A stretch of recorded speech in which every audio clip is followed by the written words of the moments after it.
আসসালামু আলাইকুম। আজকে মুই আম্মেগো সিম্পল ঢেঁড়স ভাজি রেসিপি শেয়ার করবো। ঢেঁড়স ভাজি রেসিপি সিম্পল হলেও কিছু টিপস ফলো করলে ঢেঁড়স ভাজি সবুজ হইব, প্লাস খাইতে অনেক মজা লাগবে। শুরুতেই একটা প্যানে পরিমাণ মতন তেল দিয়ে লইলাম। তেলটা গরম হয়ে গেলে মাঝারি সাইজের 3টা পেঁয়াজ কুচি দিয়ে দিলাম, সাথে 10-12টা কাঁচামরিচ ফালি কইরা দিয়ে দিলাম। এতে কইরা ভাজিটা জাল জাল হইবে। কিছুক্ষণ লাড়াচাড়া কইরা পেঁয়াজটা বাদামি কালার হয়ে গেলে পরিমাণ মতন লবণ, সাথে একটু হলদি দিয়ে দিলাম। এবার এইগুলো লাড়াচাড়া কইরা দিয়ে দিলাম ঢেঁড়স। পানি দেওয়ার কোনো দরকার নেই।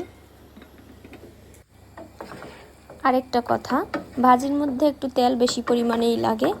আপনারা যদি ভাজিতে তেল কম দেন তাইলে আবার ঢেঁড়সগুলো সেদ্ধ হইবে না, দেখা যাইবে ঢেঁড়সগুলো কুকড়াই যাইবে, খাইতে আর ভাল লাগবে না। ঢাকনা দিয়ে ডাইক্কা ঢেঁড়সগুলোরে 2 মিনিটের জন্য রান্না করে লইলাম। এখন দেখবেন ঢেঁড়সগুলো এরকম লেগে লেগে আঠালো ভাব চলে আইছে। এবার মিডিয়াম থেকে হাই আছে এই ঢেঁড়সগুলো ভাজিয়ে নিতে হইবে। আঁচটা অবশ্যই বাড়াই নিতে হইবে, নাহলে ঢেঁড়সের কালার চেঞ্জ হয়ে যাইবে। আর যে ঢেঁড়সগুলো লাগিয়ে আইছে সেইগুলো আবার গলিয়া যাইবে, ভাজিটা খাইতে একদমই ভালো লাগবে না। চুলার আঁচ বাড়িয়ে দেওয়ার ফলে এগুলো একদম জলজলা হয়ে গেছে, দেখতেই পারছেন।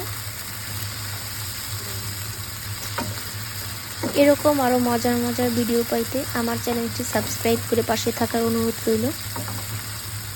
ভাজিটা রেডি হয়ে গেছে, দেখতেই পারছেন। এখন গরম ভাতের সাথে এই ভাজি দিয়ে 1 প্লেট ভাত খাইয়ে উঠতে পারবেন। রেসিপিটি দেখার জন্য আপনাকে সবাইকে অসংখ্য ধন্যবাদ। সবাই ভালো থাকবেন আর মোর জন্য দোয়া করবেন।